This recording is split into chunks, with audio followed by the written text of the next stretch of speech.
Yeah, it will be. Now, if you come on down to Highbury, you can see Thierry Henry.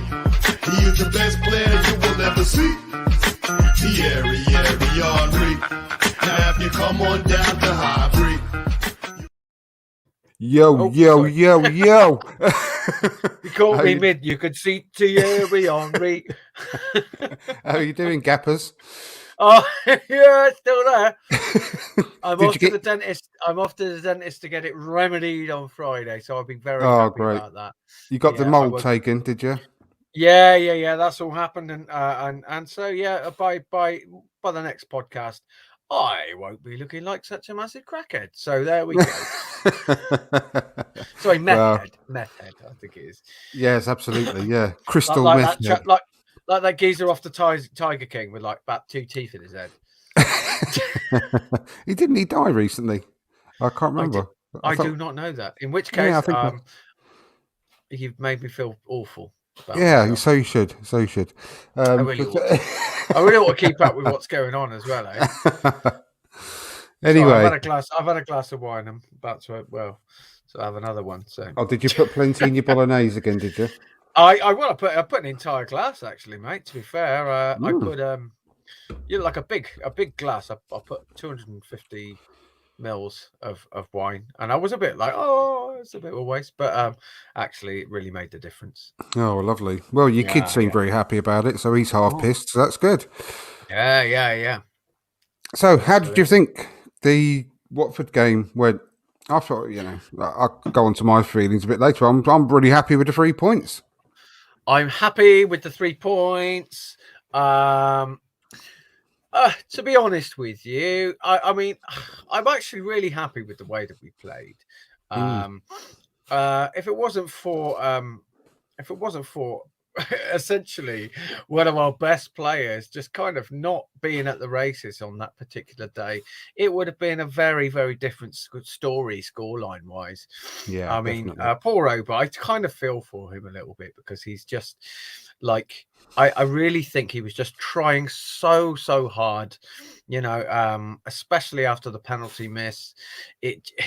He really just he worked really hard throughout the entire game. You can't fault the way that you can't fault the hard work that he did. You can't, and you just knew that he really wanted to put, to do his bit and to score and to make sure that we were.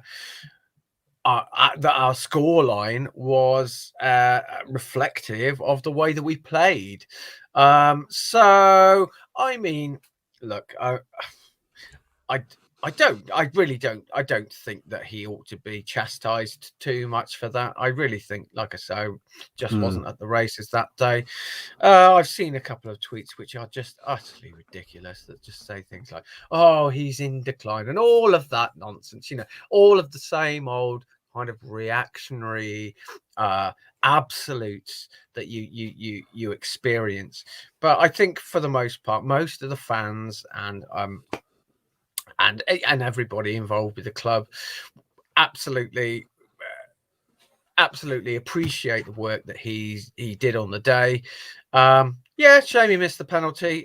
Wasn't particularly the greatest penalty, and it's really funny because when he takes a penalty, and I see him taking a penalty 3 times as has happened now, and I think he's missed actually like 4 out of the I think 12 that he's taken, something like that.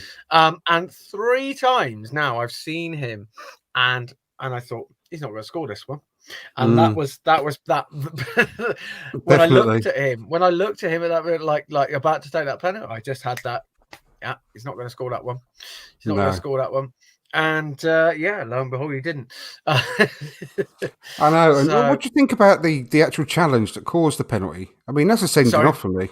The challenge that caused the penalty from Rose. Yeah. I mean, that's a sending off in my book. I always think that these things need to be contextualized. I don't know if that is necessarily as a standalone foul. I don't know that is necessarily a sending off offence. I having looked at it, and I've looked at pictures of it and sort of outrage as to oh god, this is really awful. And then I've looked at the actual slow-mo of it, and I've looked at it in real time as well. And I've thought to myself, it could be on a different day, it could be. But the thing is with this is the way that the game was refereed was absolutely it was absolutely abysmal. It was abysmal.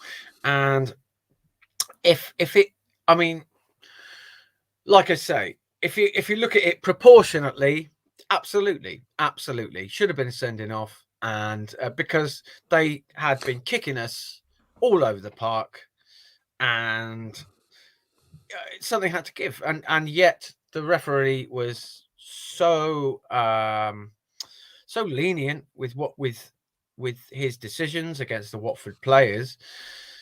As far as justice goes, anyway, I really think that absolutely, why not sending off? Bear in mind, right, the most amount of fouls we've had against us all season in a game, up until then was Spurs, which was 13. Now, in the first half alone, and I don't know actually what the game finished up with, but the first half alone, we had 12 against us. Yeah. So that just shows you, it's probably the main reason why I'm so happy with the win as well, to be perfectly honest, because we just, such a young team with really bad early setbacks of the penalty missed, the goal chalked off or offside. Yeah. You know, a young team could quite easily have just gone into their shell with that much abuse on the pitch as well, and those disappointments to overcome, but they didn't, and they still battled away and managed to not get bullied, and they managed to keep their heads up and win the game, which I think should take a hell of a lot of credit for overall, to be perfectly honest. And the only reason I'm talking about that challenge being a sending off is that, you know, if the football was properly refereed every game, then you don't want to see all these, you know, challenges being sendings off. But that type of challenge is so often a sending off that it had to be, if you know what I mean, across football. So, like you said, the refereeing was utterly atrocious on the day, and he didn't even get a booking throughout the whole game, Danny Rose. I feel like he was scared of Watford. I actually feel like he was a little bit scared of booking them. I don't know why. That really just seemed like a thing. It was. I mean, for our boys to be to play in such a cultured way, and Watford to come along and try and kick us off the park, and even with, you know, the referees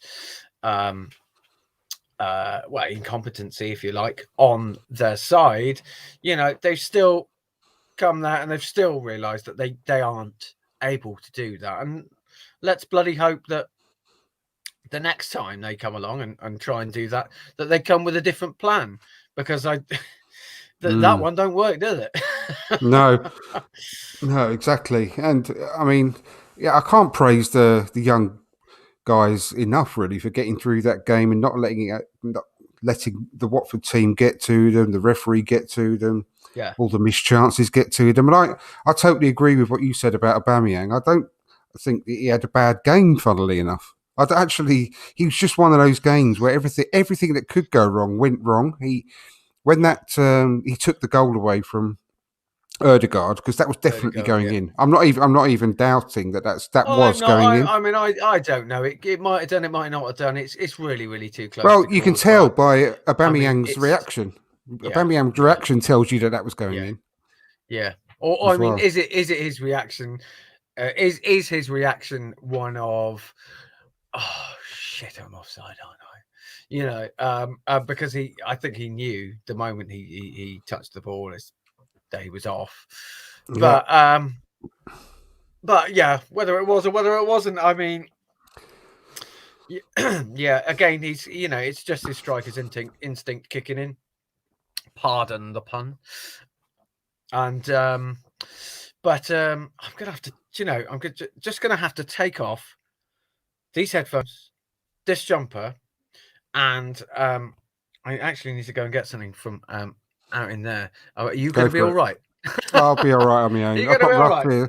I've got Russ here now to keep you company, haven't I? No dead air. No dead air. Well, like I said earlier on in the chat there, I know we were running a bit late today, but second half of this show, we're going to be, I've got a few questions that are going to be asked. And if you want to put any questions in the chat, just start it off with a Q, so it's easily, I can easily notice it. Now we can add them into the questions later on in the show. So please, hello, you're back. I'm back. Wow. Yeah, my boys tidied up. Wow. After dinner. I know. That's amazing. You got him well trained. Mine wouldn't. Mine haven't got a clue. Yeah, to be honest, mate, I think I must have put something in the. It must be something I put in the bolognese. It's the wine. I'll have to. He's just feeling ever so benevolent. Oh, bless him. Yeah. So, what else do you want to talk about the match? We'll get through the match fairly quickly. I'll tell you. Anything stand out for you? I have a couple of points. Yes, one of my main points. I love it when I get a good vindication, mate. A good vindication, and that vindication comes in the form of something that I said maybe a week or so ago, maybe a couple of weeks back on the podcast about Ainsley Maitland-Niles and how valuable I think he's going to be. Yeah. And he absolutely, fair play to him. He absolutely stood up, and he really, really made a difference. And him and Lokonga just looked like a really, really natural partnership together. And a lot of people had said that I think a lot of people have said that Lokonga didn't have a very good game, but I thought the way that he was passing the ball about, he was finding a man, and Ainsley is just, when you watch him, he's just super, super cool, isn't he? Yeah. And you just need that calming presence in midfield. He's brilliant. I don't know how long he's going to be here for. I really, really hope that he stays. At least stays part of our plans. Certainly in, up until the summer. And perhaps he is sort of playing for a contract somewhere else, and if so, then good luck to him for sure. He just seems to. The other thing as well is Arteta couldn't have said many more nice things about him, really, could he? He was just so. He was so. What's the word I'm looking complimentary. for? Complimentary is it's a word in between effluent and effulgent, but it's neither. So so let's not bother with that. But he was so effusive about Ainsley's performance and what he's been doing in training and what he's been doing in and around the team.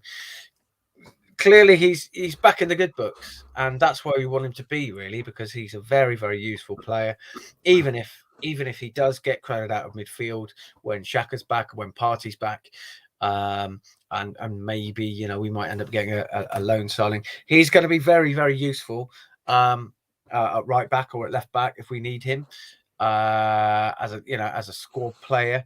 The sooner we can get shot of Cedric, the better. I mean. Flight Lieutenant Cedric. I wouldn't say I like the guy, but I don't even know who he is. Who are you, Cedric? Who are you? Make yourself known. I think maybe we should have some sort of seance. Cedric, are you there? I don't know. Maybe they've locked away the spirit of poor Cedric in a box somewhere. Yeah. So, well, maybe Arteta's done that. Or maybe if you open his... got a whiff of the dark arts about him, hasn't he? Well, maybe if you open Cedric's gates, he just won't stop, and he'll just end up like in floods of tears for the next 2.5 years. Oh, he might be that deep a kind of guy. You never know. So got to be careful there. I mean, I never thought about that like that before, but Arteta does have a little bit of a touch of Professor Snape about him, doesn't he? Yes, he does. Yeah, very much so. That guy, Severus. Or that guy that was in that was going out with Phoebe that time, Alec Baldwin's character in Friends. Remember when he opened? Oh no, it wasn't. It wasn't him. I'll tell a lie. It was. It was. I know Michael Rappaport, not him. No.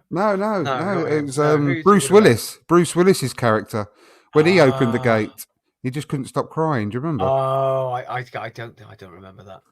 I don't remember that. There were a lot of celebrities in Friends, and we have seen them all about 15 million times on E4. But yes, absolutely melded into one. I do like Friends. It's very good. Yeah, I want to move on to the. Hopefully, you've seen it. The interview, the half-hour interview that Josh Kroenke did with Sky. With Jess Reeves. Yes. Have you seen that? I have not. I have sort of had some selected highlights from the interview. Yeah, well, I only just watched it about an hour ago. Okay. Funnily enough. So and I mean, I want to ask you a question, and I got this question actually from Tom on the Gooner Talk. He's big up to Tom, but he said at the end of one of his shows, and I thought it was a great question. What would it take you to not want these guys out of our club? What would it take you to actually not so much back the Kroenkes, but think that the club is in good hands? Now, I mean, what would it? Yeah, I mean, I can't put it any better than that. What would it take? It's a really good question. Yeah. To be honest with you, what would make right? Okay, so this is a really, really tough one because they've really, I mean, they have blackened their name. I'm not sure. Right. I mean, one thing that I do know is that obviously there was a little bit of a bit of a power grab between the KSE and Usmanov when he's hello Ryan. Oh, all right, mate. Between KSE and Usmanov. Until they became majority shareholders.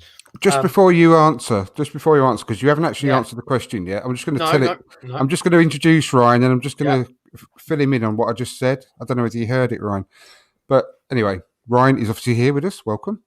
And the question I asked was, and I got the question from Tom off the Gooner Talk. He asked it in one of his recent streams, so I'm nicking it. You've obviously, I'll take it you've watched the Kroenke interview with Jeff Reeves, the sort of half-hour interview, right? Morning, yeah.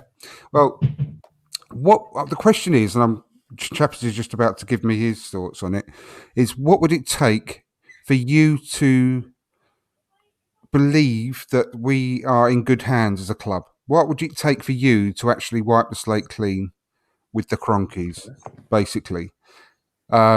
Maybe, well, I'm not going to preempt anything. I'm just going to move on to Chappers and let him carry on answering the question. Okay, yeah, cool. Well, so I mean, we made so many bad decisions from the moment that they made so many bad decisions from the moment that they became majority shareholders with Raul Sanyehi and all of the kind of quick fix buys of transfers, and so that didn't happen. We didn't get back into the Champions League. We ended up with a bunch of aging players, kind of fading players on our books on massive wages, and it's taken. I mean, it's taken really Arteta to come in and kind of sell them a vision, I suppose, with what's his name, Edu at the helm as well as director of football. I realise I'm beating around the bush here a little bit, and that's because I mean I think the main thing for me is that after all of that stuff had happened, they were then sullied with the whole European Super League thing, and that's completely knocked the and of course the We Care Do You thing as well, where their communication was not the greatest. They seem to have improved on that, but there's a long way to go. I think I mean I don't know what it would take. What it would take for me to certainly kind of reserve my judgment for a little bit is if they were they left it up to the experts. They left it up to the people who know what they're doing. They made sure that they had the right people in. I mean, I think that's beginning to happen. I think that the people that they have now are on, for want of a better word, the board are the right people. I think they've got somebody who can make sure that there's not any funny business going on. Tim, what's his name? Tim. Yeah. Oh God. The lawyer guy. Tim Lewis. Tim Lewis. Yeah. And they've got Richard Garlick there, who knows his shit. So I think they've got a good team around them. I think what they probably need to do is to trust them and to do what they're told. And then I might start to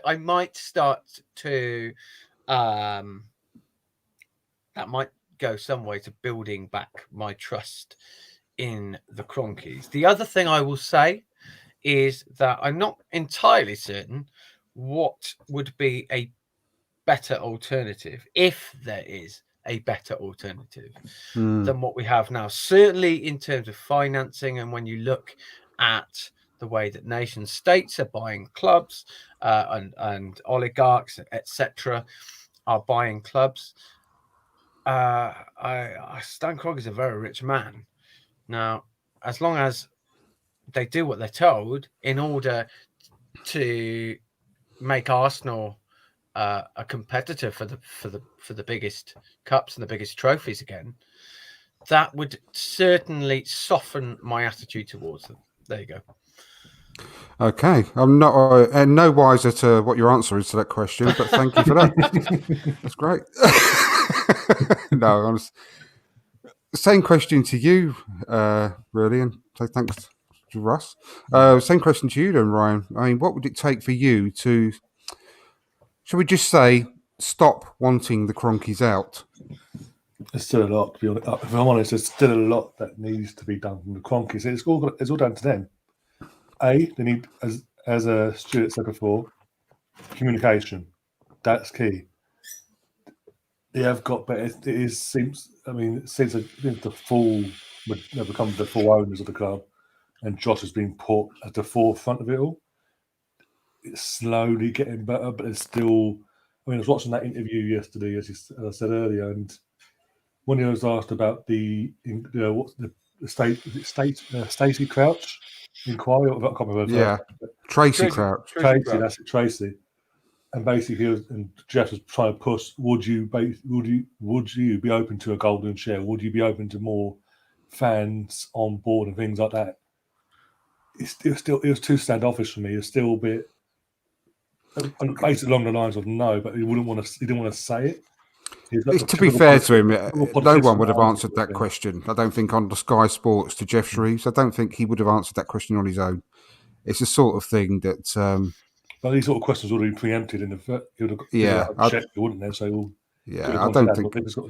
What do I say? This comes up. This is coming up. What do I say when it's actually recording? And that sort of standoff, because he's open. Most of it was pretty open.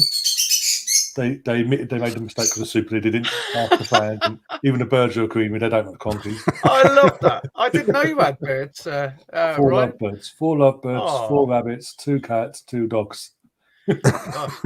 Pet shops. Yeah, exactly. Pet shop boys.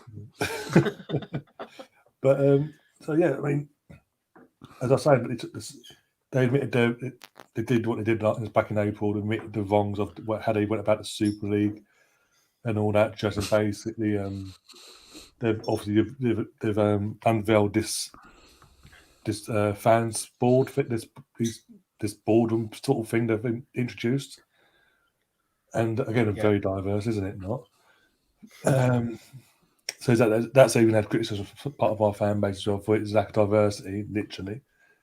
And that going to the interview was just very.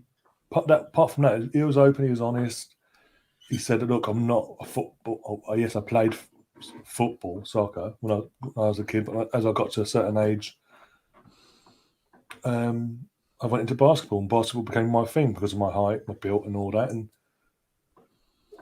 that, in terms of that, apart from that, it's a very typical PR sort of for me, because I get it a long way.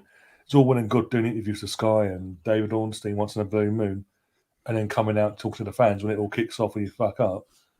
But we want that consistently now. You're saying you want to move over it. Move over it then. No messing about. There's no restrictions now. You come over and you settle. You find somewhere in London, you settle. You go to every game, and so far, so most of the games he's been to so far. So he's doing more than what his dad's done so far in all this time. And then again, it's not just in terms of spending. It's not just what they do with the player personnel bringing in. It's within the club itself, the stadium as well, the maintaining of the stadium and the training ground, and just the basics really, and looking after and doing things within the community, like we see at Leicester with the owners there. Even obviously the predecessor before he passed away, and his son took over. It was all. It weren't just what they did at the club itself; it was what they did for the community as a whole. So there's that's got to be improved, and just be more open with us. Don't be so cloak and dagger, because we've on my channel, and we mentioned before before the full takeover, we had the AGMs and all that before he privatised everything. He'd stand a fly over just for the day, effectively, and he'll sit there, refuse to answer questions from fans, directly from fans, and that really add people to sort of arrogance. Yeah, you're the majority shareholder as well, and you don't feel you have the need to answer questions, genuine concerns as well, from fans, from match-going fans, people that are literally putting money into the club in the first place. Season ticket holders, you name it. It's just really aggravating me. It's again, like Stuart said, in terms of the quick fix. I mentioned that as well in the interview where he said, "Well, for the first 2-3 years we tried this quick fix of breaking our record transfer budget, getting transfer, getting this one in, getting that one in, and not really going for what was actually needed to fix the issues within the pitch and within the cover, within all that." And finally, it does seem like since Arteta's come in and Edu teamed up, that maybe they are getting it now, and maybe they are actually Arteta and Edu are coming together, and their ideas are being listened to for once. Because again, under Naomi, they didn't really, let's be honest, they never really backed Naomi. They never really listened to Naomi. He was just there to do a job, and that was it, really. Getting back into Europe, that was his thing. Coach the players, that's it. Whereas obviously Arteta's been promoted to manager, Edu's looking alongside him with the transfers and everything, and all the ethos of the club. And I said it when Arteta first came in, and I've mentioned it a few times since, like recently. The model we're sort of going with at the moment in terms of the transfers and incomes and the squad we're looking to build is very similar to when George Graham came in. He had in the sense of he had an aging squad, were underperforming. He came in, gave him a chance, gave him 6 weeks, didn't pull the weight, or didn't want to be here. He got them out. He went out and got young, hungry English players and all that from the Wimbledons, the Stoke Cities, the QPRs, etc., and built a team of young, hungry players from teams for example, Ramsdale from Bournemouth is very reminiscent to that sort of era. And look at social media now. We've all had a kick-off over that. Majority of the fan base had a kick-off. Oh, what the fuck? He's been relegated. He's useless. Similar musings to when David Seaman came in with QPR, because they had John Lukic and all that back in the early 90s. The Tomiyasus and I'm trying to think now, Ben Whites and Brighton. We haven't done them sort of signs since the George Graham era. Let's be honest, there's always been somewhat established players from decent clubs, or clubs that are in and around our ilk that demand a higher fee. And it looks like it's like sort of going back using that ethos of George Graham, because that brought. But being honest, it wasn't just Wenger did a fantastic job. Let's not get it twisted. But if it weren't for George Graham in the first place, Wenger doesn't have the stability and the players that he inherited, like the famous back five and goal kick David Seaman, to sort of build on in the first place. The first thing he said when he came in, wanted to improve the defence, and eventually he's gone and done that. We are starting to see, again, similar patterns to and how we're approaching games to what we did back then. We're going 1-0 up, and we're happy to grind out the wins now. We've seen it against Norwich. We've seen it at the weekend. We're not so naive, because that's another thing under Wenger near the end. Our players were very naive in the way we're going about things, and very soft.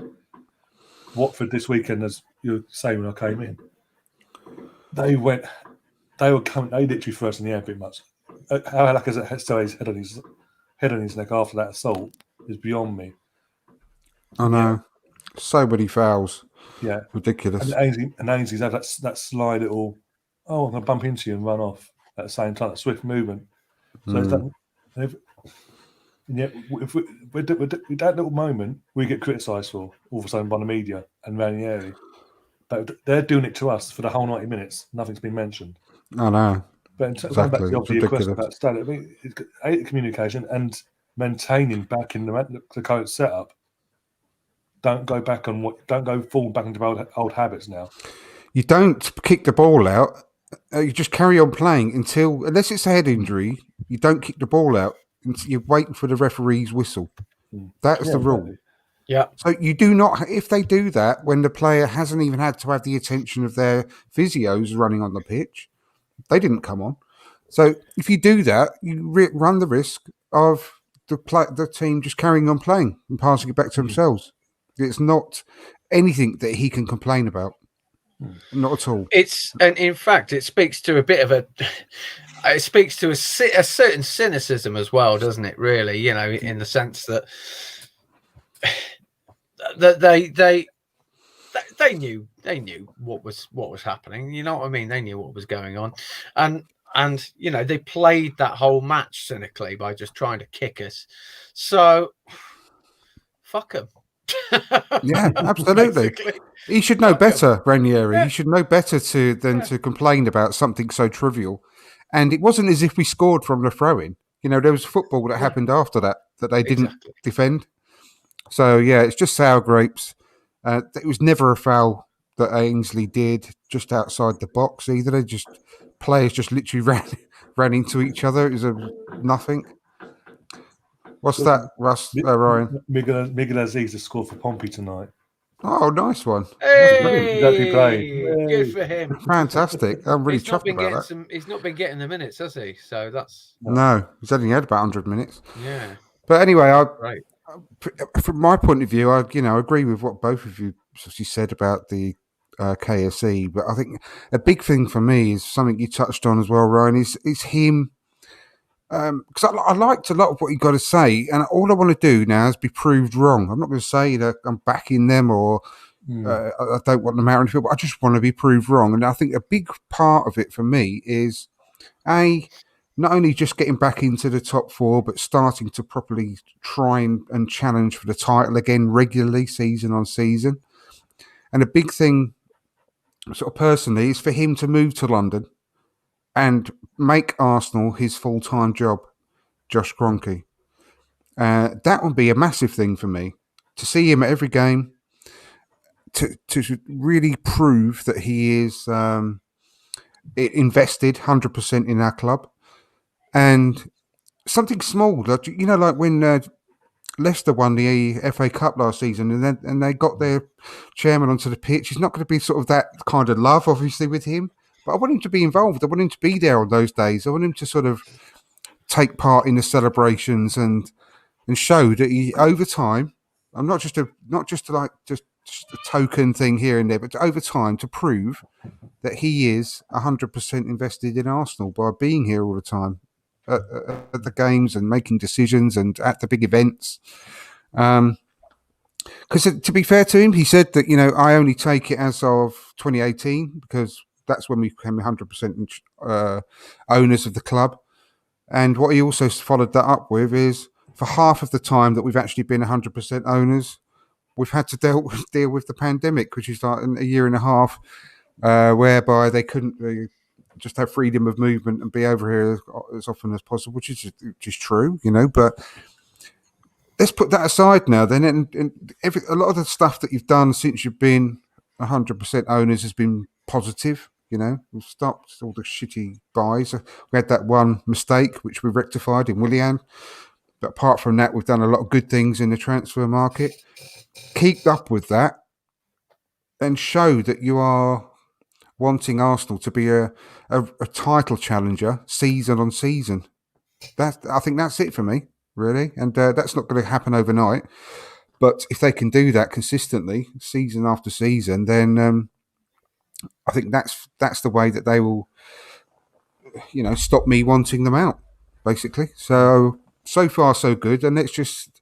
And I will also say, what other top clubs, owners, not just chairman, but owners, are ever giving these interviews? I know it's been fairly sporadic from the Cronkies, but at least they've done it quite regularly. I don't see any of the other top clubs' owners having regular interviews in the public at all. Not even one. So it's a positive thing that they're doing it. It's a positive thing that I know that it's not ideal, but that supporters group that they've got now working closely with the club, it's a step in the right direction because that wasn't there before. It's there now. Hopefully it'll become more diverse in the future. But if he's going to be at all these meetings because he's moved over, then that's another majorly positive thing in my book. So let's just hope that it moves in the right direction from here on in. So yeah, I think we can leave that one there. It's a good thing. Yeah. I'm going to move on to some letters now. From the sack that we've had. Are you going to empty your sack? There's a bulging sack that's already been emptied before the show, mate. So that's TMI, mate. TMI. Absolutely. And the first one is from a Mrs. Bonnie Tyler from Balls Green in Kent. And she's put, "Hey guys, I've always thought personally that we needed a Takahiro. I was always holding out for a Takahiro till the end of the night. He's really strong, he's really fast, and he's always fresh from the fight. So with this in mind, who was your favourite summer purchase?"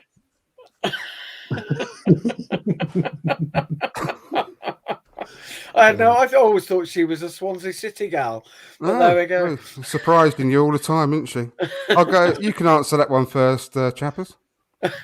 My favourite. Well, that's easy for me, because I literally declared it to my buddy at work yesterday. I said to him, "Who do you think is my favourite signing?" And he said about three. He said Lokonga. I said no. He said Ben White. I said no. He said who else did we sign? I can't think about it. Odegaard. I said no. I said it's Aaron Ramsdale. 100%. It's Aaron Ramsdale. He has just brought so much life to our defence, and I think it's just permeated throughout the entire team. Just the energy and the enthusiasm with which he plays, and the way that he makes the way that he stands up and he makes sure that all of his defense are standing up and looking after each other and looking out for each other. I just think he's been a massive breath of fresh air throughout the team. I know that there was a load of backlash when we were going to sign him. I was never worried about that. I did watch that little Latte Firm video that they did, where they had to where they sort of analysed Ramsdale. I thought, you know what, he looks absolutely perfect for. And there were certain areas in which that they said, well, he's not quite there with that. And one of them actually was his distribution, and to see him kind of just fall into that, and as well as just take the ball by the horns.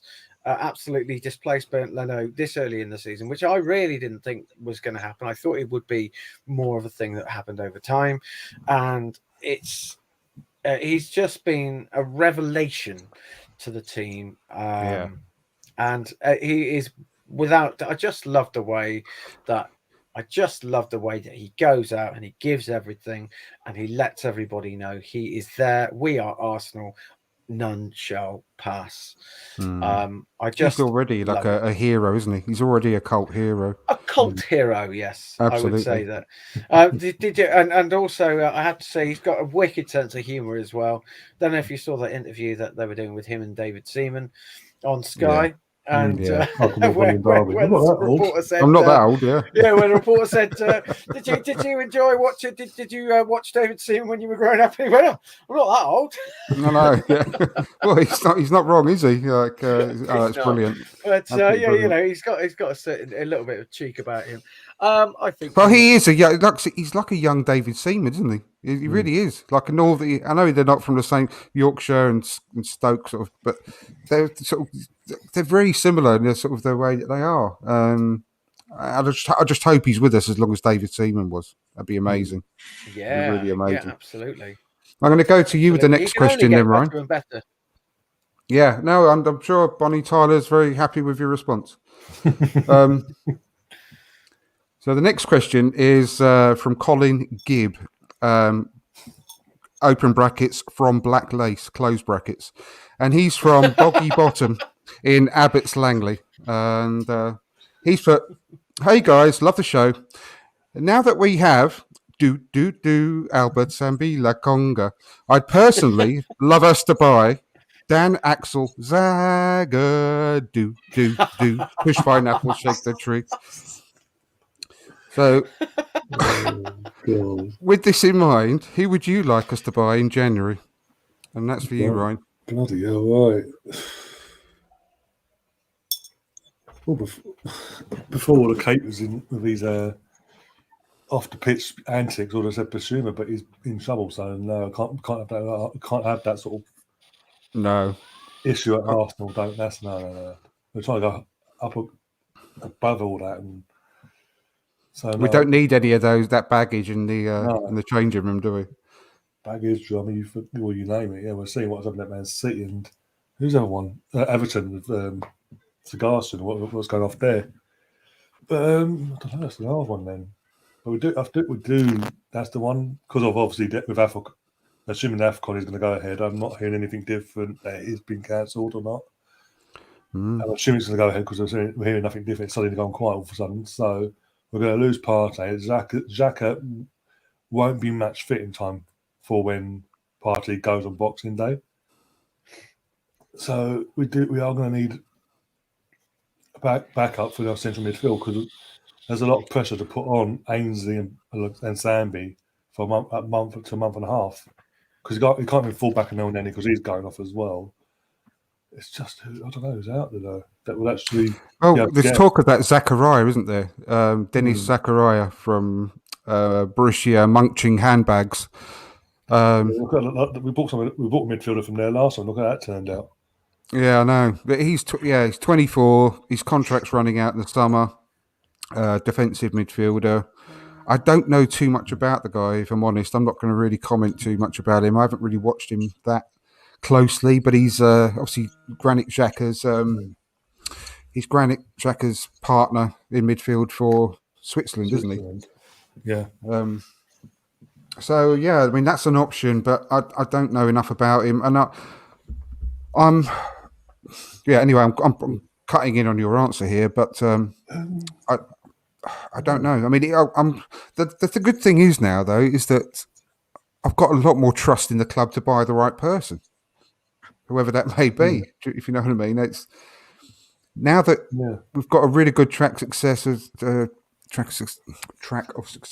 the latest signings that we've had, and not just this summer, but a few, over the last, when you include Gabriel, etc. We've got a good track history now, so I'm a little bit more relaxed about who we bring in and trust them to make the right decision.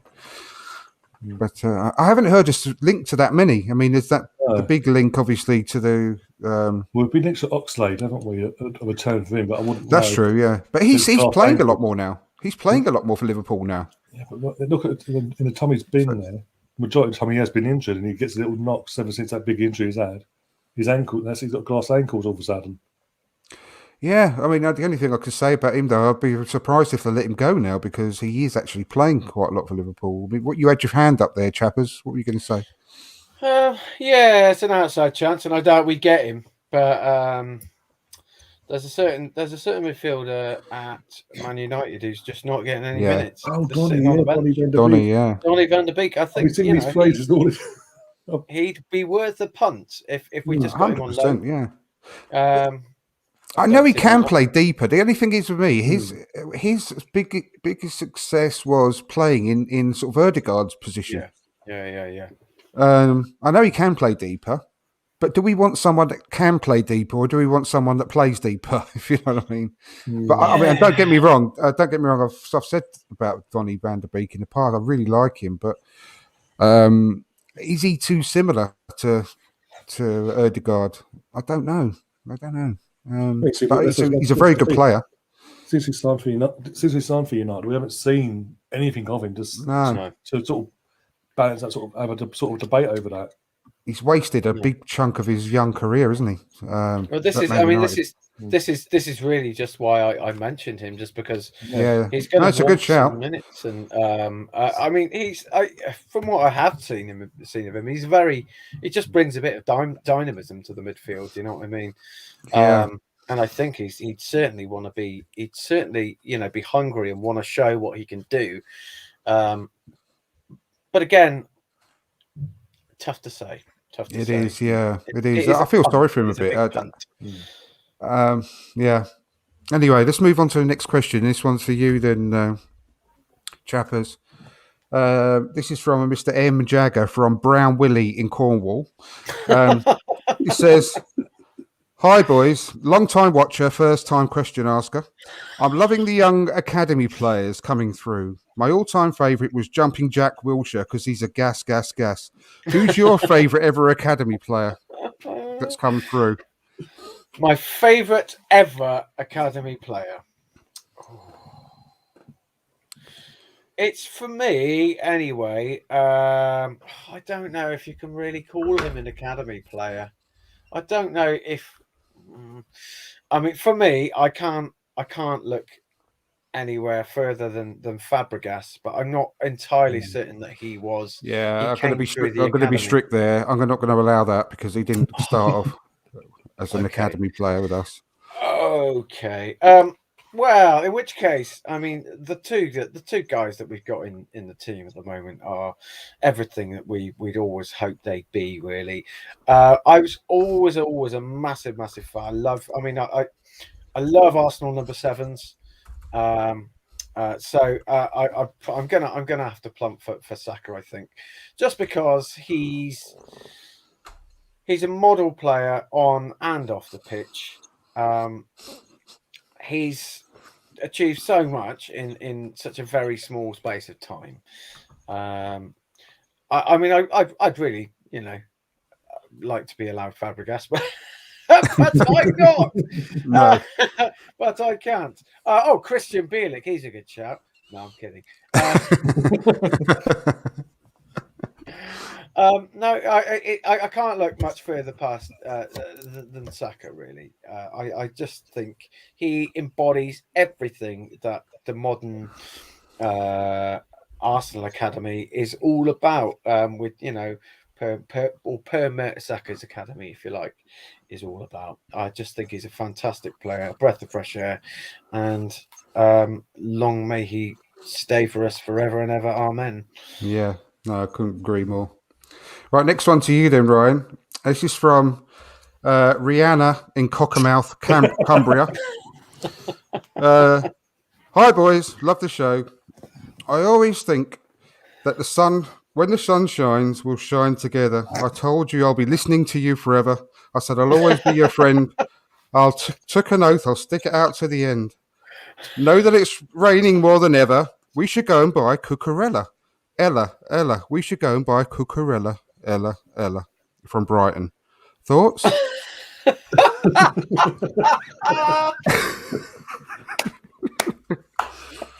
Good one, that Rihanna.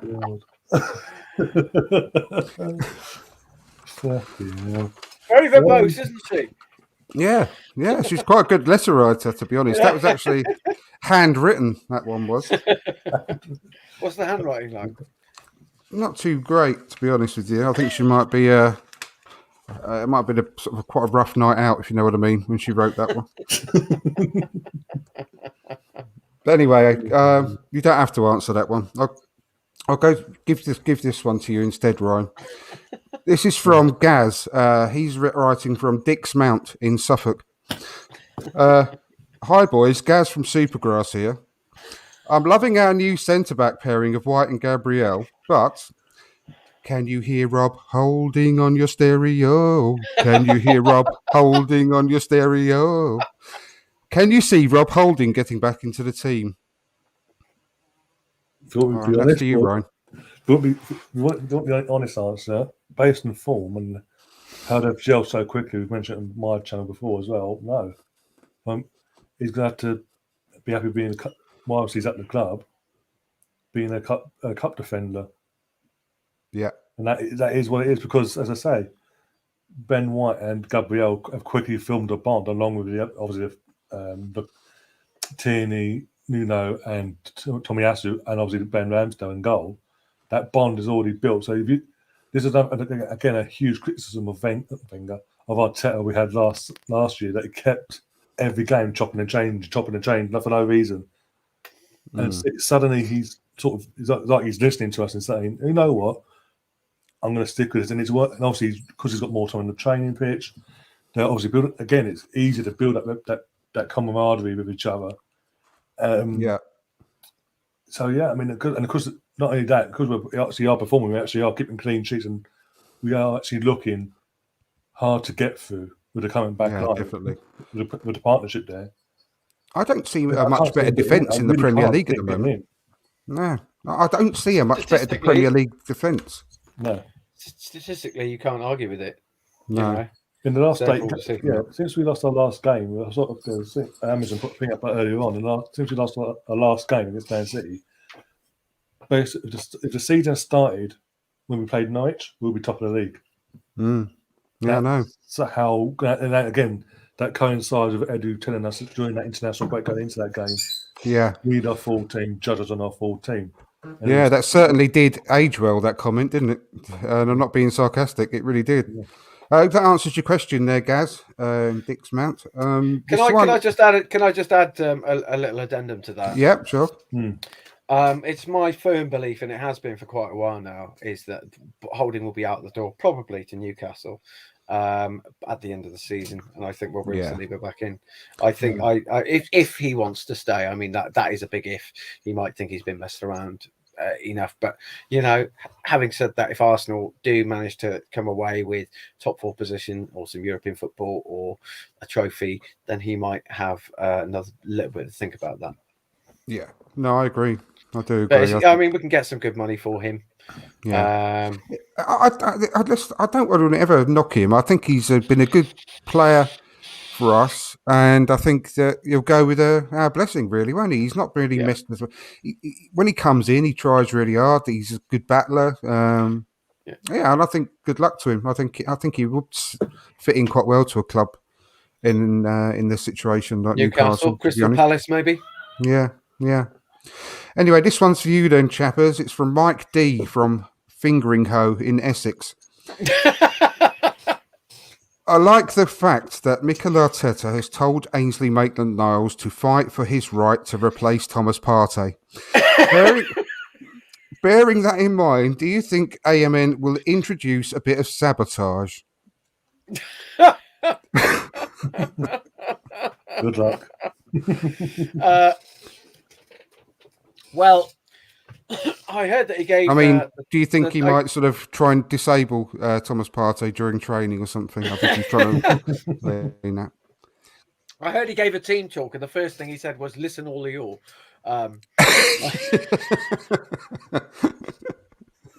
As you know, that's I just got that from my source. I won't name my source, but it's I do I think he'll foul him? No, I don't think that would go down particularly well. I do, however, as I've mentioned before, I do think that he has clearly seen that there's an opening and there's a way forward for him, and there's certainly going to be games for him come January if Partey's away at AFCON. So why would he want to upset the apple cart in any way, really? I think, I think he did brilliantly on Saturday, and if he can keep churning up performances like that, then he's a really, really decent guy to have on the team. Yeah, definitely. I think that sums it up perfectly for Mike D there. And this one's for you then, Ryan. It's from Shaka Khan in Jeffrey's Passage in Surrey. And Shaka, she's just written, I don't know if this is a real question, to be honest. She's put, Shaka Khan, I feel for you. I think I love you. And I think Shaka can get back into the team when he's fit. Do you guys keep up the good work? So that's nice from her. So, I don't know what we're supposed to do with that, mate. No, she said, I think Xhaka can get back into the team when he's fit. Do you guys keep up the good work? Oh, do we? Yeah. Well, it comes at a time when he's going to have to, because, as I said earlier to another question, it's going to be a lot of pressure put on Ainsley and Sambi consistently, because you're in that from Boxing Day till start of February. You've got obviously the Man City. You've got the 28th. Man City away on New Year's Day. You've got the FA Cup kick-starting, because we don't know. There's an unknown thing, because we don't know who we're getting in that home or away. We've got the league. Got North London derby away. Someone else. We've got, I think it's Man United. Was that later on? But we've got a tough run of fixtures in that month, along with the FA Cup. Possibly a League Cup semi-final, double leg as well. Yeah. Two-leg League Cup as well. Yeah.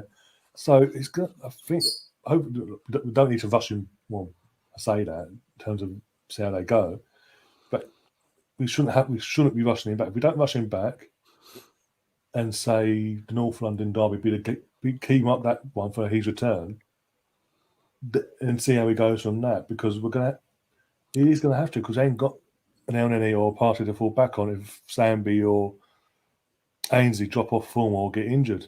So he's gonna have to come in at some point, and he again, out of three options there in that month, unless you bring someone in, he's the experienced head. Yeah, we are going to need an experienced head in that midfield. Yeah, I think we will. And I do think he'll get back into team when he's fit, without question. I've already said that. So, yeah, thanks for that question, Shaka. Now, this one's for you then, Chappers. It's the last one, actually, that I pulled out the bag. It's from Mr. A. O'Neill, Alexander O'Neill, from Fudge Pack upon Humber, in Humberside. And he says, I hate it when people criticise my friends, criticise my ideas, criticise my lifestyle. But he's most fed up because of all some fans want to do is criticise Mikel Arteta. So why doesn't he get the credit he deserves, boys? Loves the show, he said. So why doesn't Mikel Arteta get the credit he's deserving? For me, Clive. He's Alexander. Sorry, for me, Alex. Yeah. He's. I think pure and simple. The reason he doesn't get the credit he deserves is because he is a rookie manager. He is not a big name. He hasn't won any titles. Yeah, but surely that should be give him the credit. This is a stick to beat. This is a stick that fans use, or a certain type of fans, should I say, use to beat Arteta with. He was manager of the month last month. He's clearly got us out of a bit of a hole. It's taken a while to implement some ideas. I was beginning to waver at one point, but I did have faith, and because he's a really, really intelligent man. He wants to win. I think part of the thing that's really going to endear him, not just to the fans, but to people, to everybody in general, is the fact that he's shown that he's willing to be a bit more flexible. I think in the early days of his regime, maybe rightly or wrongly, I don't know, but he felt he had to flex a little bit and was very headstrong and very stubborn. And I think it's no surprise, it's no shock that we are starting to see performances and we're starting to see results where he has begun to put his trust in his players, and kind of, I mean, he had that revelation. I mean, who knows what it was, what that revelation was, but something's changed, doesn't it? And he's gone, okay, maybe I might be the problem here, and if that's the case, then I need to address that. And I think that's what he's doing. He deserves the credit, because we're 5th and we were 17th. He deserves to take that credit. We're now 6 points off of the top spot, 3 points off of second, I think. Yeah. And he's, he deserves the credit for the run that we've had. He's, like I say, he's an intelligent man, and also there's going to be bumps in the road, but I really feel like he's got the majority of the fan base on side now, and that there's a little bit more faith, and perhaps there'll be a little less kind of fickle reactions when results don't go our way, and that's what I'm hoping. Yeah, I hope that answers your question, Mr. O'Neill. Very good, excellent. That finishes up that. So, unless you guys have got anything else you want to sort of bring to the table, have a quick chat about, we'll start. Well, I just wanted to say congratulations to Emile Smith-Rowe, really, for getting his England call up. That was well deserved. Let's give him a little round of applause. Fantastic. Do you know what? I just wish he was called up like he should have been in the first place, rather than it's just been a bit sullied because he's called up because bloody Rashford and a couple of others pulled out. But anyway. But when he sticks, at least he's there now. When he sticks 5 past San Marino, mate, he's going to be undroppable. I know. That's good. This is Southgate we're talking about, so I don't know about that statement. Yeah, I'm not going to count my chickens. I don't know whether we'll see him on the pitch. If we do, especially if he's on the pitch at the same time as Saka, I mean, wow. Especially with the new chant that's come out this season, which everyone loves. Yeah, I mean, it'll be special, won't it, seeing Saka and Emile Smith-Rowe on the pitch at the same time for England. And if they can do that at the World Cup, especially with Benjamin White at the back, Aaron Ramsdale in goal as well, that would be really something special, wouldn't it? Mm-hmm. So keep fingers crossed. And yeah, fantastic news. And I know he watches religiously, so good on you, son. Yeah, well done. We're proud of you. And Gabriel getting into the Brazil squad as well, which is great, which is really, really good. So yeah, thanks for reminding me about that one. So we'll leave it there. Ryan, everyone knows where they can find you. You've got about 150 million subscribers. Go and buy his merch because it's all for charity, mate. Charity, so don't like to talk about it. Charity doesn't like to talk about it, mate. Exactly. Go and buy the merch. Go into the Mr. Arsenal podcast. Go and subscribe if you haven't done so already. And all that jazz. And Chappers, great to see you again. Yeah, nice to be here. You're looking mate, more and more like your hair's more and more like Robbie Savage's every day. I feel a little bit like Nick Cave tonight, actually, to be honest with you. That's quite cool, actually. Got a bit of a Nick Cave vibe going on. I need a fucking haircut is the long and the short of it. That's the gist of it. Yeah. Looking suave as always, no doubt. But yeah, thanks to everyone watching. Thanks to everyone listening. Please give us a like, give us a subscribe, and tell your friends. Help spread the word about the podcast. We are trying to have a bit of a laugh, as you can understand. That's what it's all about. So yeah, hopefully we look forward to seeing you next week. And till then, ta-ra. Cheers all. Up the Gunners.